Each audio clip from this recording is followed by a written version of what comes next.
لبونا ما جفتو سيرا فيران تمرتيسن اسمه والله غافا اسم والميتن وللرا هركن كوفن ربي نسلمتك كيسيرنا والله سفو دبرتين تينيا غياتي مخيفة جلتي سيسن أججي غافا دبرتين أمير سنيتات جرنا hundi si gayyate aadaa fi amantii dhiiftee jiran wallahi anna jibbisiise amma ta kudha torbo maal social media kana jira oromuma takka social media irra takka unity taate tiktoki waan ni umamteef phd afaan adda addaa irra barachuu business irra nagadu tokkummaa irra ofuudha keenya gandummaa geema wala rabsuu qaama saalaa dubartii kanuma dhiiraa kanuma bar jirana wahuma takka maal sirra baran afaan namni dhufe afaan ofii saba biraa barsiisa afaan keessan saba biraa araba barsiisutti jirtan faranjii barsiisutti jirtan walirraa barachuutti jirtan barumsi ammayyaa biyyatti hafe amantiinis biyyatti dhiifamte biyya namaa kuulii namaatuma dalagannee yoo nama qabnee nama kuulii dalagatu gaala gurguratee gaala bira dhufe re'ee gurguratee dhufe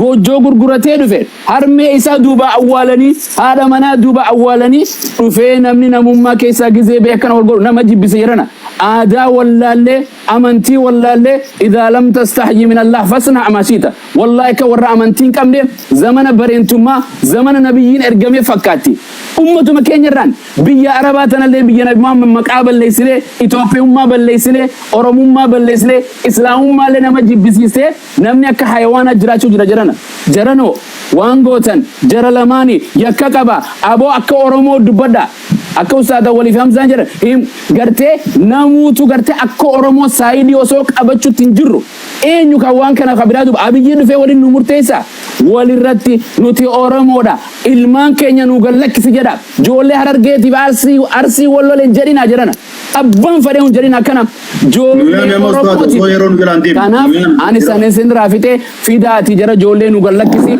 lama sibira jiraatu ka viidiyoo qabdan nu gallakkisa jedhan dhumatte jedhana rakkanne wallahi lazim guyyu ajenda goracho kadu'e ha awwala nutin fidina fitaati achin awwala warra laifi nu fidu kana qaba ni beitan yo namni walaula dafu wallahi nasa garte garin walin dorkin lafti bada jirti wallahi hannin jibe Oromo islama to ya alhamdulillah ummata kana rato sheena nama dagam tiro gari rabbi ranaume didu sin denjo sabaki ya didu denjo irratin dua bor isla ormate ejrade Oromo teetu man kafama saba amara teen kafam ammo ummata kana jo Oromumma fi naumma ni madu abadan ni madu jara kana nama qabe taun mo oso ango taketti kannani akkam nama godani jarra kun yaada sanif wassalamu alaikum difa mana goda wallah Rabbiin barakaa sinii haa godhu.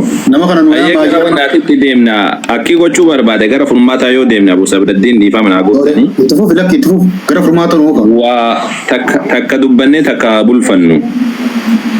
Dubbannu ijoollee tana yaamnee ijoollee tana waadaa galchisiifannee taa duute jedhee namni himatullee yoo taa namni himatu yoo bira jiraatte gamaa gamanaayyuu ijoollee kana nama bira jirtu nuu fidaa jennee dubbifnee na bira jira jedhee namuu ufitti fudhatee guyyaa boruu irratti ammoo viidiyoo waraabanii yookaan ammoo mana nama tokkodhaa gooneetiin boruu irratti mul'isu.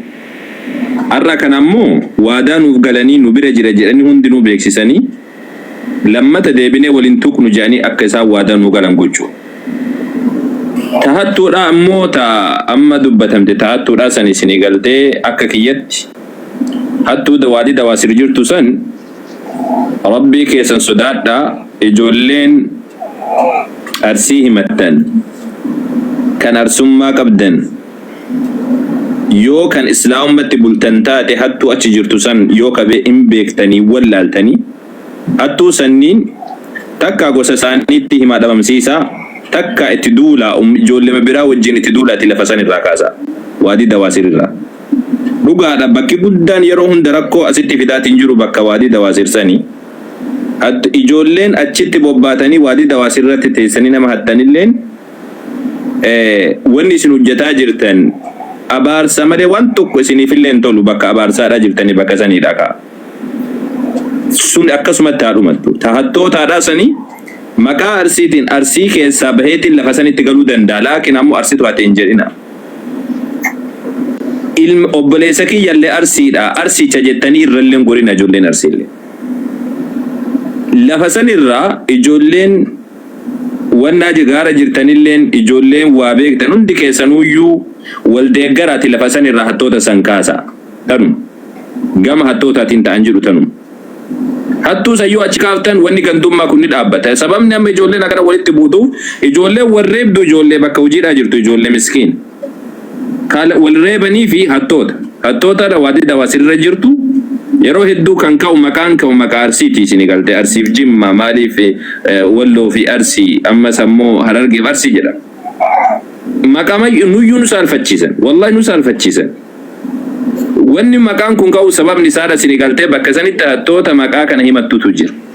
Wagguu hatteetiin kaate erga sanii yoo xiqqishumoonni jedhan namni biraallee dhufee arsittumatee jedhaa san boodaan ammoo achitti walitti ka'an. Dubbiin tuni isin ilaallatti tan akkana godha. Taani ammoo ijoollee tanniin fidaati amma kana.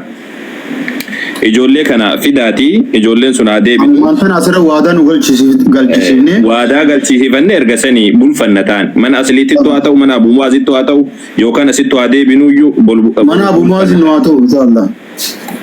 Mee namni kun lama feekii dhamoo zabana akhir jirra. Mee maayikii banadhu.